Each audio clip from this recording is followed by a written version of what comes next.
Seventh class 7th lesson some 1 అండి. Science మొక్కలు మరియు జంతువులలో రవాణా.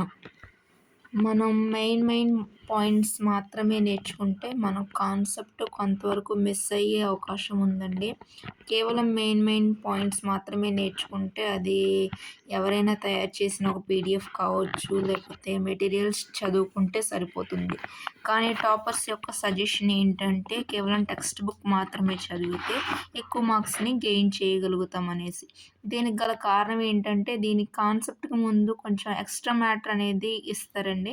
అది చదవడం ద్వారా కాన్సెప్ట్ దేని ద్వారా వచ్చింది అనేసి తెలుసుకోవడానికి మనకు కొంత ఈజీ అవుతుంది అనేసి నా యొక్క ఉద్దేశం. అయితే ఇంకా లేట్ చేయకుండా మనం టాపిక్లోకి అయితే వెళ్ళిపోదాం.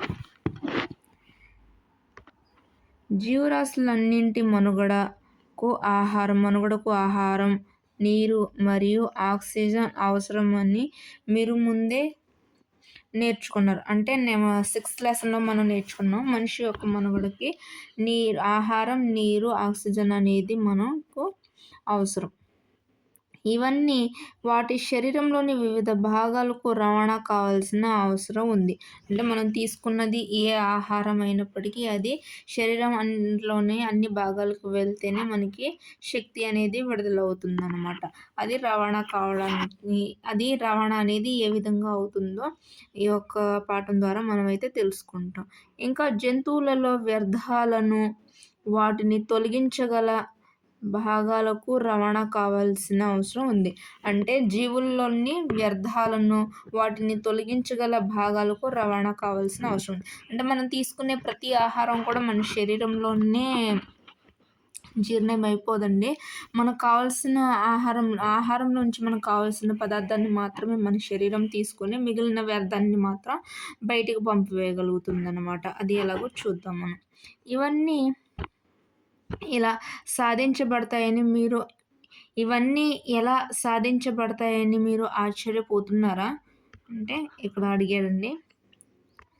మీరు హృదయము లేదా గుండె మరియు రక్తనాళాలను గమనించారా?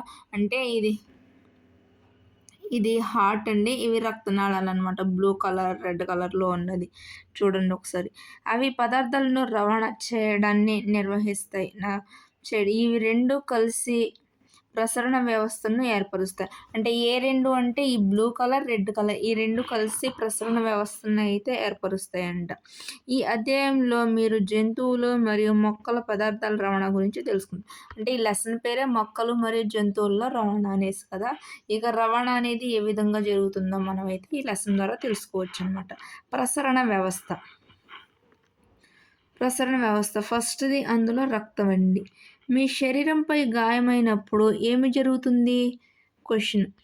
రక్తం బయటకు ప్రవహిస్తుంది. అయితే రక్తం అంటే ఏంటి? రక్తం అనేది రక్తనాళాల్లో ప్రవహించే ద్రవం. అంటే రక్తం అంటే ఈ చిన్నపిల్లలకి రక్తం అంటే ఏంటి, ప్రవహించడం అంటే ఏంటి, అసలు ఏంటి అనేసి తెలియదు కదండి. వాళ్ళు క్వశ్చన్ చేసే టైప్లో వీళ్ళే క్వశ్చన్ కింద ఆన్సర్ టైప్ కింద ఇస్తున్నారు. రక్తం అనేది బయటకు ప్రవహిస్తుంది. అయితే రక్తం అంటే ఏంటనేసి అడిగితే రక్తం అనేది రక్తనాళాలలో ప్రవహించే ద్రవం. రక్తం అంటే ఏంటండి? రక్తనాళాలలో ప్రవహించే ద్రవం అన్నమాట. ఇది జీర్ణమైన ఆహారం వంటి పదార్థాలను చిన్న పేగు నుండి శరీరంలోనికి ఇతర భాగాలకు రవాణా చేస్తుంది. అంటే ఇది జీర్ణమైన ఆహారం వంటి పదార్థాలను చిన్న ప్రేగు నుండి శరీరంలోని ఇతర భాగాలకు రవాణా చేస్తుంది. ఇది ఊపిరితిత్తుల నుండి శరీర కణాలకు ఆక్సిజన్ను తీసుకువెడుతుంది. ఇది ఏం చేస్తుందంటే ఊపిరితిత్తుల నుండి ఆక్సిజన్ను మనం ఇందాక లెసన్లో జీవుల్లో శ్వాసక్రియ అనేసి తెలుసుకున్నాం కదా. ఆ శ్వాసక్రియ ఊపిరితిత్తుల ద్వారా తీసుకున్న యొక్క ఆక్సిజన్ను శరీర కణాలకు ఆక్సిజన్ తీసుకువెళ్తుందన్నమాట. ఇది వ్యర్థాలను శరీరం నుండి తొలగించడానికి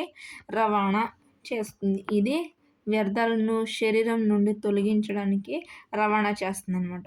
రక్తం వివిధ పదార్థాలను ఎలా తీసుకుంటుంది? రక్తం అనేది మనం తీసుకున్న ఆహారాన్ని ఎలా తీసుకుంటుందని అంటే రక్తం వివిధ రకాల కణాలతో నింపబడి ప్లాస్మా అనే ద్రవంతో కూడి ఉంటుంది. రక్తం అనేది వివిధ కణాలతో నింపబడి ప్లాస్మా అనే ద్రవంతో నింపబడి ఉంటుందన్నమాట. ఇది ఒకసారి మీరు చూడవచ్చు. ఇది గుండె, ఇవి సిరలు,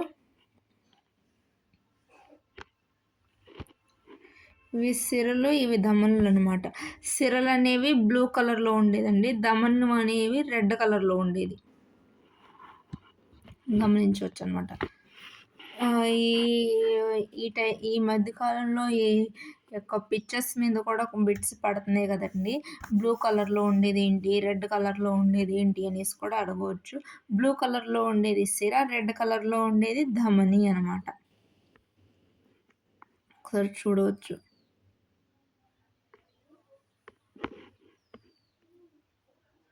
ఇక్కడ కూడా ఇచ్చారండి. ఇదిగో ఈ పాయింట్ ఇక్కడ కూడా ఇచ్చారు, చదువుకోవాలి కంపల్సరీ. మనం ధమనులు ఎరుపు రంగులో, సిరలు నీలం రంగులో ఉంటాయి అన్నమాట. ఇవి కంపల్సరీ అడగొచ్చండి. మనకి ఎక్కడి నుంచి బిట్స్ వస్తాయి అనేది మనకు కూడా తెలియదు కదా, కనుక చదువుకుంటే మంచిది.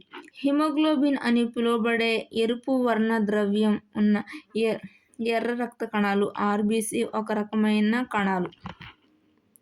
హిమోగ్లోబిన్ ఆక్సిజన్తో బంధించబడి దానిని శరీరంలోని అన్ని భాగాలకు రవాణా చేస్తుంది, చివరికి అన్ని కణాలకు రవాణా చేస్తుంది అనమాట. హిమోగ్లోబిన్ అని పిలువబడే ఎర్ర వర్ణద్రవ్యం ఉన్న ఎర్ర రక్త కణం అంటే ఆర్బీసీ అనమాట, ఒక రకమైన కణాలు అనమాట. ఇవి కూడా ఒక రకమైన ఎర్ర రక్త కణాలు అనేవి, ఎర్ర రక్త కణాలు అనేసి అంటాం కదా, ఇవి కూడా కణాలు అనమాట. హిమోగ్లోబిన్ ఆక్సిజన్తో బంధించబడి, హిమోగ్లోబిన్ అనేది అంటే ఆర్బీసీ ఆక్సిజన్తో బంధించబడి దాన్ని శరీరంలోని అన్ని భాగాలకు రవాణా చేస్తుంది అనమాట. ఈ హిమోగ్లోబిన్ అనేది ఆక్సిజన్ సహాయంతో చివరికి అన్ని కణాలకు రవాణా చేస్తుంది అనమాట. అంటే మనం జీవులలో శ్వాసక్రియ విషయంలో నేర్చుకున్నాం కదా, శరీరం చిట్ట చివరి కణం వరకు కూడా శ్వాస అనేది వెళ్తుంది అనేసి. అదే శ్వాస ఎలాగో చివరి కణం వరకు వెళ్తుంది కదా, దాంతోపాటు ఈ రక్త కణాన్ని కూడా చివరి కణం వరకు తీసుకువెళ్తుంది అనమాట ఇది ఆక్సిజన్ సహాయం రక్తాన్ని. హిమోగ్లోబిన్ లేకుండా శరీరంలోని అన్ని కణాలకు ఆక్సిజన్ను సమర్థవంతంగా అందించడం కష్టసాధ్యం. అంటే ఈ ఆక్సిజన్ చివరి కణం వరకు వెళ్ళడానికి కూడా రక్తం అనేది అవసరం అవుతుందన్నమాట. ఈ రక్తం లేనిదే శరీరంలోని అన్ని కణాలకు ఆక్సిజన్ను సమర్థవంతంగా అందించడం కష్టమవుతుంది అనమాట. అంటే ఆక్సిజన్ ఫ్లోటింగ్ అనేది సవ్యంగా జరగాలంటే కంపల్సరీగా దానికి రక్తం అనేది అవసరం అవుతుంది. అనగా మంచిగా తినండి, రక్తం పడుతుంది, ఐరన్. ఇప్పుడు మన స్కూళ్ళలో రాగి జావా, చిక్కీలు వేస్తున్నారు దేనికండి, ఇవి రక్త శాతం పెంచడానికి. రక్తం ఉంటేనే శరీరం బలంగా ఉంటుందన్నమాట. హిమోగ్లోబిన్ ఉండడం రక్తాన్ని ఎర్రగా ఉండేటట్లుగా చేస్తుంది. రక్తం ఎర్రగా ఉండడానికి గల కారణం ఏంటండి, హిమోగ్లోబిన్ అనేది ఒక ప్రోటీన్ అనమాట. మన శరీరంలోకి ప్రవేశించే సూక్ష్మక్రిములతో పోరాడే తెల్ల రక్త కణాలు డబ్ల్యూబీసీ కూడా రక్తం కలిగి ఉంటుంది. అంటే ఈ ఎక్కడ డైరెక్ట్గా ఇచ్చేసాడండి. మన శరీరంలోని ప్రవేశించే సూక్ష్మజీవులతో క్రిములతో పోరాడే తెల్ల రక్త కణాలు కూడా రక్తం కలిగి ఉంటాయి. ఇక్కడ రక్తం కలిగి ఉంటాయి అనేసి డైరెక్ట్గా ఇచ్చేసాడు, కానీ ఇక్కడ ఇంకో పాయింట్ ఏంటి అంటే తెల్ల రక్త కణాలు అనేవి మన శరీరంలో ప్రవేశించే సూక్ష్మ క్రిములతో పోరాడతాయి అనేసి కూడా బిట్ రావచ్చు. మన శరీరంలో ప్రవేశించే సూక్ష్మ క్రిములతో పోరాడే కణం ఏది అనేసి తెల్ల రక్త కణాలు డబ్ల్యూబీసీ అనమాట. ఇవి కూడా రక్తాన్ని కలిగి ఉంటాయంట. తెల్ల రక్త కణాలు కదా అనేసి తెల్లగానే ఉండవు, ఇవి కూడా రక్తాన్ని కలిగి ఉంటాయంట. బోజో ఒక ఆట ఆడుతున్నప్పుడు కింద పడిపోయాడు. అతని మోకాలికి గాయమైంది. గాయం నుంచి రక్తం కారుతుంది. కొంత సమయం తర్వాత రక్తస్రావం ఆగిపోయి ముదురు ఎరుపు రంగులో గడ్డ కట్టినట్లు అతను గమనించాడు. దీని గురించి బోజో అయోమయంలో పడ్డాడనమాట. అంటే రక్తస్రావం ఆగిపోయి ముదురు ఎరుపు రంగులో గడ్డ కట్టిందనమాట. రక్తం ఇది కూడా బిట్ రావచ్చండి. రక్తం గడ్డ కట్టిపోయిన తర్వాత అది ఏ రంగులో ఉంటుంది, ఎరుపు రంగు, ముదురు ఎరుపు రంగులో అనేది రక్తం గడ్డ కడుతుందండి. అయితే ఈ రక్తం గడ్డకట్టడానికి గల కారణం ఏంటి అనేసి బోజో అయితే అయోమయంలో పడ్డాడంట. అసలు దేనికి రక్తం అనేది గడ్డ కట్టింది? ఒకవేళ గడ్డ కట్టకపోతే ఏమవుతుందో తెలుసుకుందాం కిందనమాట. రక్తంలో రక్త ఫలికికలు అని పిలువబడే మరొక రకమైన కణాలు ఉండడం వలన రక్తం గడ్డ కట్టడం జరుగుతుంది. రక్తం గడ్డ కట్టడానికి కావాల్సింది ఏంటండి? రక్తంలో రక్త ఫలికికలు అంటే ప్లేట్లెట్స్ అంటాం కదా! ఆ ప్లేట్లెట్స్ ద్వారా కారణంగా రక్తం అనేది బయటికి ప్రవహించకుండా అక్కడే గడ్డ కట్టడానికి అయితే సహాయపడుతుందనమాట. ఒకవేళ రక్తం అది సహాయపడకుండా ఉంటే రక్తం అనేది అలా కారుతూనే ఉంటుంది. దానివల్ల శరీరంలో ఉన్న ప్రతి ఒక్క రక్త బొట్టు కూడా కింద కారిపోయి మనిషి ప్రమాదానికి గురయ్యే అవకాశం ఉంటుందనమాట. కనుక ఈ రక్త ఫలికల ద్వారా రక్తం అనేది గడ్డకట్టడానికి సహాయపడుతుంది. రక్తనాళాల గురించి చూసుకుందాం ఇప్పుడు. రక్తంలో వివిధ రకాల రక్తనాళాలు ఉన్నాయి. ఉచ్ఛ్వాస సమయంలో తాజా ఆక్సిజన్ సరఫరా ఊపిరితిత్తులను నింపుతుందని మీకు తెలుసు. ఇందాక చూసుకున్నామంటే ఉచ్ఛ్వాస ద్వారా మనం ఏం చేస్తాం? గాలి అనేది తీసుకుంటాం అనమాట. ఆ తీసుకునే సమయంలో తాజా ఆక్సిజన్ని తీసుకుంటాం. నిశ్వాస సమయంలో ఏం చేస్తాం? మనం గాలిని అనేది విడిచిపెడతాం కార్బన్ డయాక్సైడ్. అది మన శరీరానికి అయితే అంతగా ఉపయోగపడదనమాట. ఈ ఉచ్ఛ్వాస సమయంలో ఆక్సిజన్ అనేది తాజా ఆక్సిజన్‌ను తీసుకొని ఊపిరితిత్తులను నింపుతుందనమాట. అంటే మంచి గాలిని తీసుకొని ఊపిరితిత్తులను అయితే నింపుతుందనమాట. శరీరంలోని మిగిలిన భాగాలకు ఆక్సిజన్ రవాణా చేయబడాలి. అంటే ఈ ఆక్సిజన్ కేవలం ఊపిరితిత్తులు మాత్రమే కాకుండా శరీరంలోని ప్రతి ఒక్క భాగానికి అయితే రవాణా చేయవలసిన అవసరం అయితే ఉంది. అలాగే రక్తం కణాల నుండి వ్యర్థ పదాలతో పాటు కార్బన్ డయాక్సైడ్‌ను గ్రహిస్తుంది. అయితే ఈ రక్తం కణాల నుండి వ్యర్థ పదార్థాలతో పాటు కార్బన్ డయాక్సైడ్‌ను గ్రహిస్తుంది. ఈ అధ్యయనం 6లో నేర్చుకున్నారు. కార్బన్ డయాక్సైడ్‌ను తొలగించుటకు ఊపిరితిత్తులకు రవాణా చేయబడిన ఈ రక్తం గుండెకు తిరిగి వెళ్ళాలి. అంటే ఈ శరీరంలో ఉన్న కార్బన్ డయాక్సైడ్‌ని వ్యర్థాలను తొలగించడానికి రక్తం అనేది గుండెకు తిరిగి వెళ్ళాలన్నమాట అక్కడ క్లీన్ చేయడానికి. కాబట్టి శరీరంలోని ధమనులు మరియు సిరలు అనే 2 రకాల రక్తనాళాలు ఉంటాయి. అంటే ఒకటి తీసుకువెళ్ళడానికి, ఒకటి మంచి రక్తం తీసుకువెళ్ళడానికి, తీసుకెళ్ళిన దాంట్లో నుంచి కార్బన్ డయాక్సైడ్ వ్యర్థ పదార్థాలను తీసుకురావడానికి మరొకటైతే సహాయపడుతుందనమాట. అంటే ఇప్పుడు ధమనులు సహాయపడతాయా? సిరలు సహాయపడతాయా? అనే దాన్ని ఇప్పుడు ఇందులో తెలుసుకుందాం అనమాట మనం.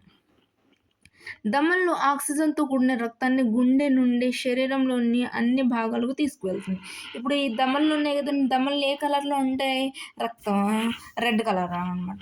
రెడ్ కలర్ అంటే ఇంకా మంచి రక్తం అన్నట్టు. బ్లూ కలర్ అంటే ఇంకా వేస్ట్, అవసరం లేనిది అనేది, అందులో వ్యర్థ పదార్థాలు కార్బన్ డయాక్సైడ్ కలిగిందనేసి అర్థం అనమాట. అక్కడ బొమ్మ చూడంగానే మనకు అర్థమవుతుందనమాట కన్‌ఫ్యూజ్ కాకుండా. ధమనులు ఆక్సిజన్‌తో ఇక్కడ ముందు పాయింట్‌లో నేర్చుకున్నాం కదా! ఆక్సిజన్ అంటే మంచి తాజా ఆక్సిజన్ అనమాట. ఈ ఆక్సిజన్‌తో కూడిన రక్తాన్ని గుండె నుండి శరీరంలోని అన్ని భాగాలకు చేర్చడంలో ధమనులనేవి సహాయపడతాయన్నమాట. రక్త ప్రవాహం వేగంగా అధిక ఒత్తిడిలో ఉన్నందున ధమనులు మందపాటి స్థితిస్థాపక గోడలను కలిగి ఉంటాయి. అంటే ఇవి రక్త ప్రవాహం వేగంగా అధిక ఒత్తిడితో అంటే ఫ్లోటింగ్ చాలా ఫాస్ట్‌గా ఉంటది కదండీ! ఈ ఫాస్ట్‌గా వెళ్ళే సమయంలో దానికి ఏమీ కాకుండా మందపాటి స్థితిస్థాపక గోడలు అంటే మందపాటి కవటాన్ని అయితే కలిగి ఉంటుందన్నమాట ఈ యొక్క ధమనులనేవి. ధమనుల ద్వారా రక్త ప్రవాహాన్ని అధ్యయనం చేయడానికి ఒక కృత్యం చేద్దామనమాట. ఈ ధమనుల ద్వారా రక్త ప్రవాహం ఏ విధంగా జరుగుతుందో మన యొక్క యాక్టివిటీ ద్వారా తెలుసుకుందాం. మనకి యాక్టివిటీ అనేది అవసరం లేకపోవచ్చు అనేసి అనుకుంటాం కానీ ఇందులోంచి కూడా కొన్ని మెయిన్ పాయింట్స్ అనేవి మనం రాబట్టవచ్చు అనమాట. ఒకసారి ఎలాగో చూద్దాం. మీ ఎడమ మణికట్టు లోపల వైపుకు మీ కుడి చేతి మధ్య మరియు చూపుడు వేలును ఉంచండి. మీరు కొన్ని కదలికలను కొట్టుకోవడాన్ని అనుభూతి చెందారు. అంటే మనం చూస్తాం డాక్టర్స్ మన చేతిని పట్టుకొని చూస్తారు కదా ఫీవర్స్ వచ్చినప్పుడు. అది మనం గమనించవచ్చనమాట. కోవడం ఉందని మీరు ఎందుకు అనుకుంటున్నారు? ఈ కొట్టుకోవడంలో ఇంకోవడను నాడి స్పందన అంటారు. ఈ నాడి స్పందన ఇక్కడ చూసారా? నాడి స్పందన అంటే ఏంటంటే, మనం చేతి దగ్గర పట్టుకుంటే నాడి అనేది పైకి, కిందికి కొట్టుకుంటుందండి. కొంచెం ఒత్తిడి పట్టుకొని చూస్తే దాన్ని నాడి స్పందన అంటారనమాట. మరియు ఇది ధమనులలో ప్రవహించే రక్తం కారణంగా జరుగుతుంది. ఇది దేని కారణంగా జరుగుతుంది? ధమనులనేవి మన శరీరానికి రక్తాన్ని తీసుకువెళ్ళే నాళం. ప్రవహించే రక్తం కారణంగా అంటే అది ఏ విధంగా ఎంత ఫాస్ట్‌గా వెళ్తుంది అనే దాన్ని బట్టి ఇది తెలుస్తుందనమాట. ఒక నిమిషానికి నాడీ స్పందనల సంఖ్యను లెక్కించండి. ఒక నిమిషానికి ఎన్ని సార్లయితే రక్తం ప్రవహిస్తుందో దాన్ని అయితే లెక్కించండి అనేసి అన్నాడు. చూద్దాం. మీరు ఎన్ని నాడీ స్పందనలను లెక్కించగలిగారు? నిమిషానికి ఒక నాడీ స్పందన సంఖ్యను నాడీ స్పందన రేటు అంటారు. నాడీ స్పందన రేట్ అంటే ఏంటండి? ఒక నిమిషానికి నాడీ స్పందన రేటును, ఒక నిమిషానికి నాడీ స్పందన రేటును నాడీ స్పందన రేటు నాడీ స్పందన సంఖ్యను నాడీ స్పందన రేటు అంటారనమాట. విశ్రాంతిలో ఉన్న ఒక వ్యక్తి సాధారణంగా నిమిషానికి 72-80 మధ్య నాడీ స్పందనలను కలిగి ఉంటాడు.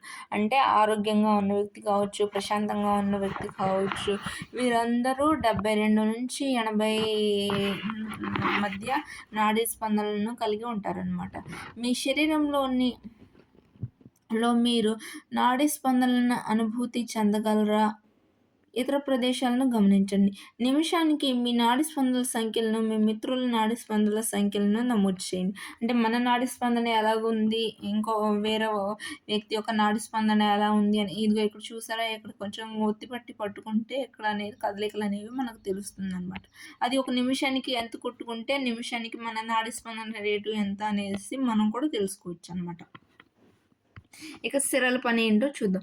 సిరలు అంటే శరీరంలోని అన్ని భాగాల నుండి హృదయము లేదా గుండెకు కార్బన్ డయాక్సైడ్ అధికంగా ఉండే రక్తాన్ని తీసుకువెళ్ళే రక్తనాళాలనమాట.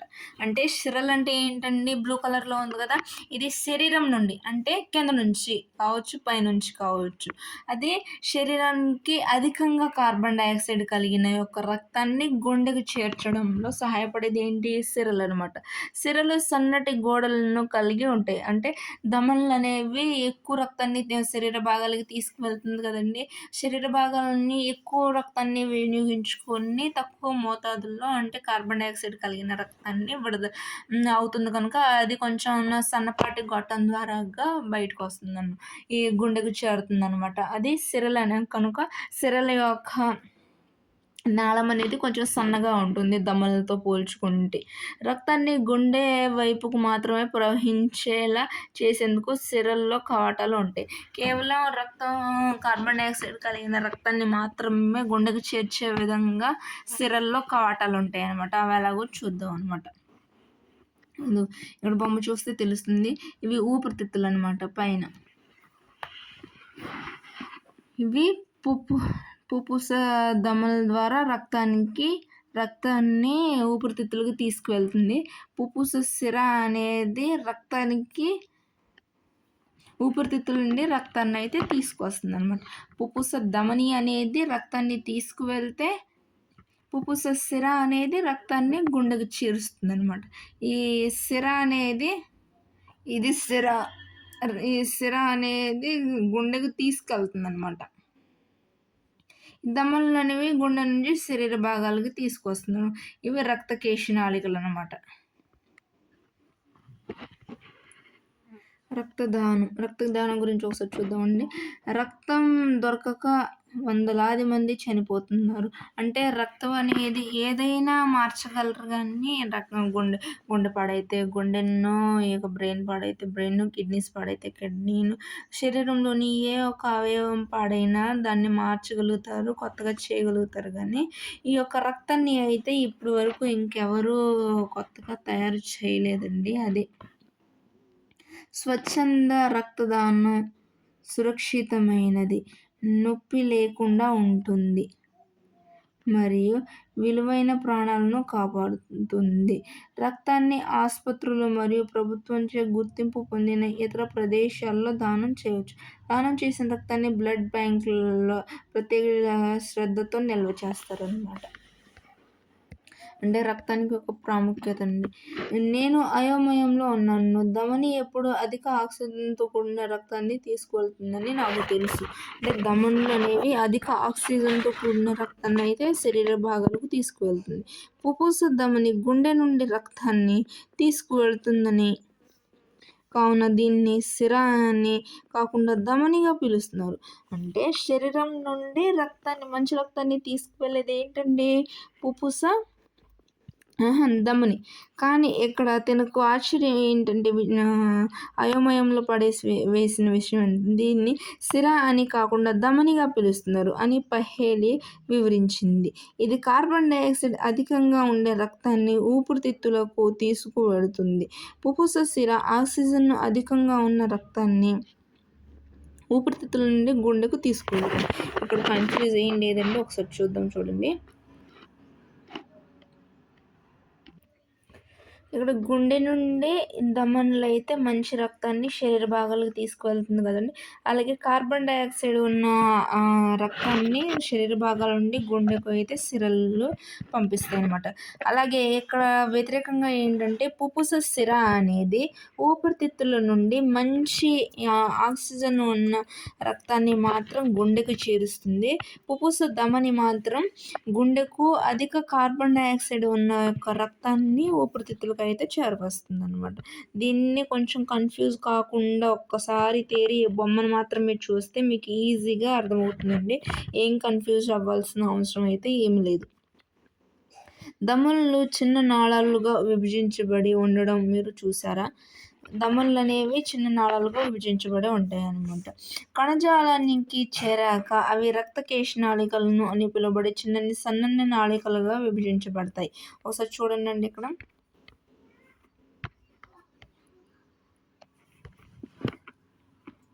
ధమనులు చిన్న నాళాలుగా విభజించబడి ఉండడం మీరు చూసారా? కణజాలానికి చేరాక అవి రక్త కేశనాళికలు అని పిలువబడే చాలా సన్నని నాళికలుగా విభజించబడతాయి. కేశనాళికలు అన్నీ కలిసిపోయి సిరలుగా ఏర్పడి హృదయము లేదా గుండెలోకి తెరుచుకుంటాయి అన్నమాట. ఇవి అన్నీ కలిసిపోయి గుండెలోకి తెరుచుకుంటాయి అన్నమాట. గుండె తనతో ఇతర పదార్థాలను తీసుకువెళ్ళే రక్తాన్ని రవాణా చేయడానికి పంపులా పనిచేస్తుంది. నిరంతరం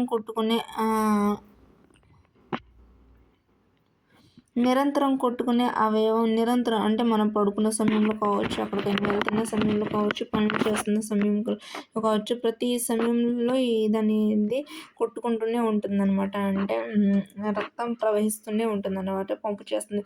ఇది ఎప్పుడైతే పంపు చేయడం ఆగిపోతుందో అప్పుడు హార్ట్ స్ట్రోక్ రావడం కావచ్చు, లేకపోతే మనిషి మరణించడం కావచ్చు, ఇలాంటివి జరుగుతాయి అన్నమాట. ఇది ఒక నిరంతర ప్రక్రియ అనేసి అనవచ్చు. శ్వాసక్రియ కూడా ఒక నిరంతర ప్రక్రియ అన్నమాట. ఒక పంపు ఆగకుండా సంవత్సరాల తరబడి పనిచేయడాన్ని ఊహించుకోండి. అంటే మన ట్యాప్స్ అనేవి అలా వదిలిపెడుతూ ఉంటే కొన్ని రోజులకైతే పాడైపోతాయి. అంటే నిజంగా ఇది అసాధ్యం. అయినా మన గుండె ఆగకుండా పంపులా పనిచేస్తుంది. అప్పుడు మనం గుండె గురించి తెలుసుకుందాం. గుండె ఛాతీ కుహరంలో ఉంటుంది మరియు గుండె యొక్క దిగువ శీర్షం కొద్దిగా ఎడమ వైపుకు వంగి ఉంటుంది. మన గుండె అనేది కొంచెం అంటే ఎడమ వైపు కొంచెం వంగి ఉంటుందన్నమాట. ఈ అరచేతి వేళ్ళతో లోపలికి ముడిచి పట్టుకోండి. అంటే మన ఎవరి పిడికిలంతా వారి యొక్క గుండె అనేది ఉంటుందన్నమాట. మన యొక్క అరచేతుల వైపు లోపల వైపు యొక్క వేళ్ళను మడిచి పట్టుకుంటే మన పిడికిలి ఎంతైతే ఉంటుందో అంత మోతాదులో అంత పరిమాణంలో అయితే ఈ యొక్క గుండె అనేది ఉంటుందన్నమాట మనది. ఇది మీ పిడికిలిని ఏర్పరుస్తుంది. మీ గుండె దాదాపు మీ పిడికిలి పరిమాణంలో ఉంటుంది. అంటే ఎవరి గుండె ఎంత ఉంటుందంటే ఎవరి పిడికిలి ఎంత ఉంటుందో అంత పరిమాణంలో అయితే మన గుండె అయితే ఉంటుందన్నమాట. ఆక్సిజన్ అధికంగా ఉన్న రక్తం మరియు కార్బన్ డయాక్సైడ్ అధికంగా ఉన్న రక్తం ఒకదానితో ఒకటి కలిస్తే ఏమి జరుగుతుంది అంటే ఒక డౌట్స్ రావచ్చండి. ఇవి రెండు కలిస్తే ఏమవుతుంది? పిల్లలు అడిగే క్వశ్చన్స్. ఆక్సిజన్ అధికంగా ఉన్న రక్తం అలాగే కార్బన్ డయాక్సైడ్ అధికంగా ఉన్న రక్తం రెండు కలిస్తే ఏమవుతుందో చూద్దాం. ఇలా జరగకుండా ఉండడానికి గుండెల్లో 4 గదులు ఉంటాయన్నమాట. ఇవి 4 గదులు. ఇవి పైన 2 గదులనమాట. ఇవి పైన 2 గదులనమాట. ఈ 2 చిన్న గదులనమాట. కింద 2 గదులనమాట. ఎగువ 2 గదులను కర్ణికలనేసి ఒక ఏకవచనం కర్ణికలు అంటే 2 అనమాట. అవి పిలుస్తాం. దిగువ భాగమున జఠరికలనేసి పిలుస్తాం. గదుల మధ్య ఉన్న విభాజకం ఆక్సిజన్ అధికంగా ఉన్న రక్తం మరియు కార్బన్ డయాక్సైడ్ అధికంగా ఉన్న రక్తం ఒకదానితో ఒకటి కలవకుండా నివారించడంలో సహాయపడుతుంది. అంటే ఇక్కడ చూద్దాం అనమాట మనం. ఇదిగో ఈ కవచం ఉందండి కదండి, ఇవి ఒకదానితో ఒకటి కలవకుండా చేస్తుందన్నమాట.